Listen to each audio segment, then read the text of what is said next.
क्या मेरे गुनाहों के लिए किसी और का न्याय किया जा सकता है? या मेरे कर्ज को कोई और चुका सकता है? या मेरे अपराधों के लिए किसी और को जेल भेजा जा सकता है?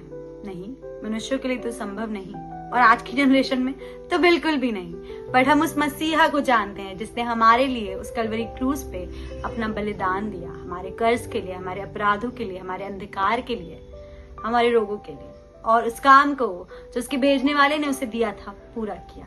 सभी को प्रेज द लॉर्ड। मेरा नाम है लतिका थोरात और मैं आपका फिर से एक बार स्वागत करती हूँ आज की हमारी सीरीज में प्रॉमिस टू पैशन। और आज का हमारा टॉपिक है इट इज फिनिश्ड।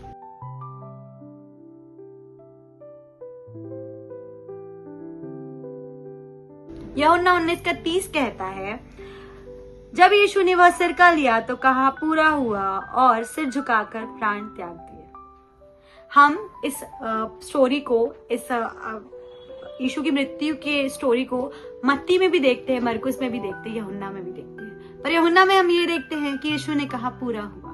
पूरा हुआ का मतलब ग्रीक भाषा में होता है paid is full, the depth of sin is completed.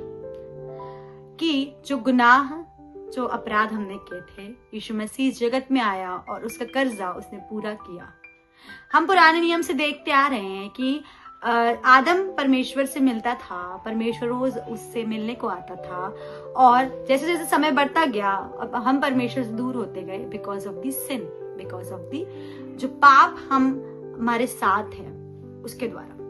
But परमेश्वर ने यीशु मसीह को उस पाप को खत्म करने के लिए मनुष्य के रूप में इस जगत में भेजा।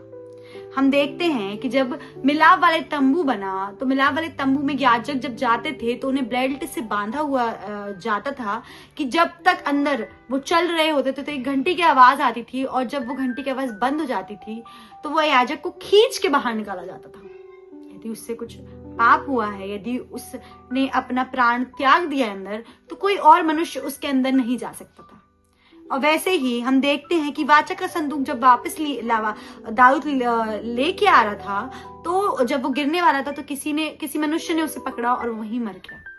तो परमेश्वर की उपस्थिति में जाना इम्पोर्टेंट था, बट एज अ सिनर हम उसकी उपस्थिति में नहीं जा सकते थे।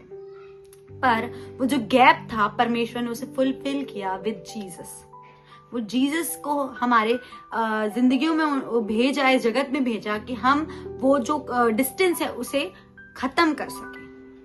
हम जानते हैं कि ये वचन कहता है यूहन्ना 3:16, हम बहुत अच्छे से जानते हैं कि परमेश्वर ने जगत से ऐसा प्रेम किया कि अपना इकलौता पुत्र दे दिया। और जब यीशु मसीह उस कलवरी क्रूस पर हमारे लिए बलिदान हुए तो मंदिर का वो पर्दा भी फट गया, और वो इस बात का सबूत है कि अब मुझ में और परमेश्वर के बीच में कोई भी दूरियां नहीं है, क्योंकि हमारे पापों के लिए वो मेमना, जो निर्दोष मेमना था, वो बलिदान हुआ। पुराने नियम में लोग मिलाप वाले तंबू में जानवरों को लेके आते थे और उससे कुर्बान करते थे अपने पापों को धोने के लिए। बट इस जगत के लिए परमेश्वर ने अपने इकलौते पुत्र को, जो उसकी स्वरूप में था, जो निर्दोष था, मनुष्य के शरीर में रहकर भी उसने किसी प्रकार का पाप नहीं किया था, उसे बलिदान किया। उस परमेश्वर के उस पुत्र को जो हमसे इतना प्रेम करता है, इस जगत में उसे ठुकराया गया, त्यागा गया, लोगों ने उसे बातें सुनाई, लोगों ने उसे कपड़े फाड़े, उसे हाथ और पैरों में छेदा गया उसे, और बहुत सी तुच्छ बातें कही गई, पर उसने चुपचाप उस कॉलिंग को पूरा किया। जब हम पढ़ेंगे यूहन्ना 5:30 में,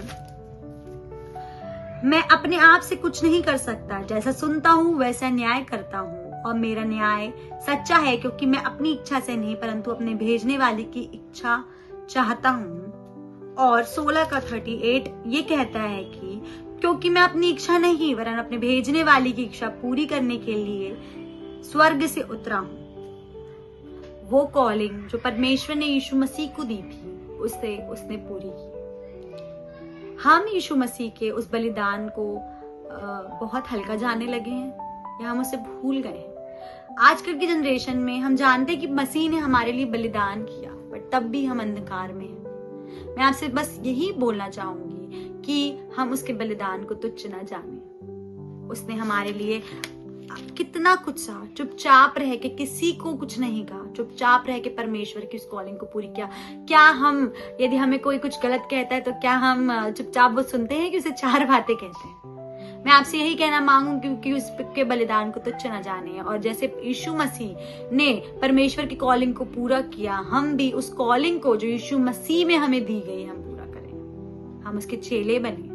और जब हम कहते हैं कि परमेश्वर तू मुझ में झलके, यीशु तू मुझ में झलके, मेरी आत्मा में झलके, ये गीत हम गाते हैं या हम दुआ करते हैं कि खुदा मेरा कैरेक्टर आपके जैसा हो, मैं आपके जैसा दिखूं, तू मुझ में दिखे, तेरी आत्मा मुझ में बसे, तो क्या हम अपने नेचर में यीशु मसीह के जैसा व्यवहार रखते हैं? क्या हम प्रेम करते हैं? क्या हम जो काम मसीह में हमें दिया गया है, जो काम हम अपनी जिंदगी में करें, क्या उसे पूरा करते हैं?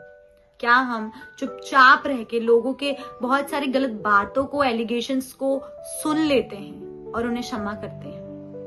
परमेश्वर ने यीशु मसीह को यहाँ भेजा और यीशु मसीह को लोगों ने तुच्छ जाना, पर यीशु मसीह ने उन्हीं लोगों के लिए उस कलवरी क्रूस में अपने आप को बलिदान किया। मैं आपसे यही कहना चाहूंगी कि ये क्रूस की कहानी जो है हमें बहुत सारी बातें बताती है कि वो कांटों का ताज, वो कोड़े, वो हाथों का छेदा जाना हमें वो सफरिंग बताती है कि वो फाइनली जो पाप था, परमेश्वर जो पाप, अंधकार, जो उसका जो हमारे जीवन में निशान थे, यीशु मसीह ने उसे दूर किया, हमें उससे अलहदा किया।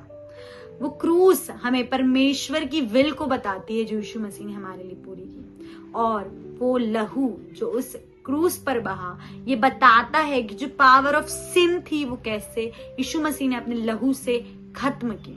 हमारे पाप को, मेरे रोगों को, मेरे सारे गलत चीजों को, मेरी गलत संगतियों में रहकर पाप करने को यीशु मसीह ने अपने लहू से शुद्ध किया।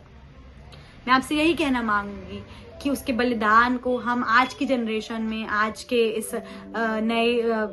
नई को जो हमारी चल रहा है जनरेशनल नॉलेज, और जो भी हमारी लिविंग लाइफ है, हम उसमें उसको तुच्छ ना जाने। हम ये ना समझे कि दिस इज अ स्टोरी और एक बाइबल स्टोरी है, या हमारे पास्टर्स, हमारे संडे स्कूल टीचर्स हमें ये बताते हैं, बट हम उस बलिदान को समझ सके। जैसे उसका वचन कहता है कि तुम मेरा क्रूस, अपना क्रूस रोज उठाओ, तो हम भी यीशु मसीह के साथ अपने क्रूस को उठा के चले, हम उस दर्द को लेके चले और उस काम को पूरा करें जो परमेश्वर ने मसीह यीशु में हमें दिया है। आप सभी को प्रेज द लॉर्ड।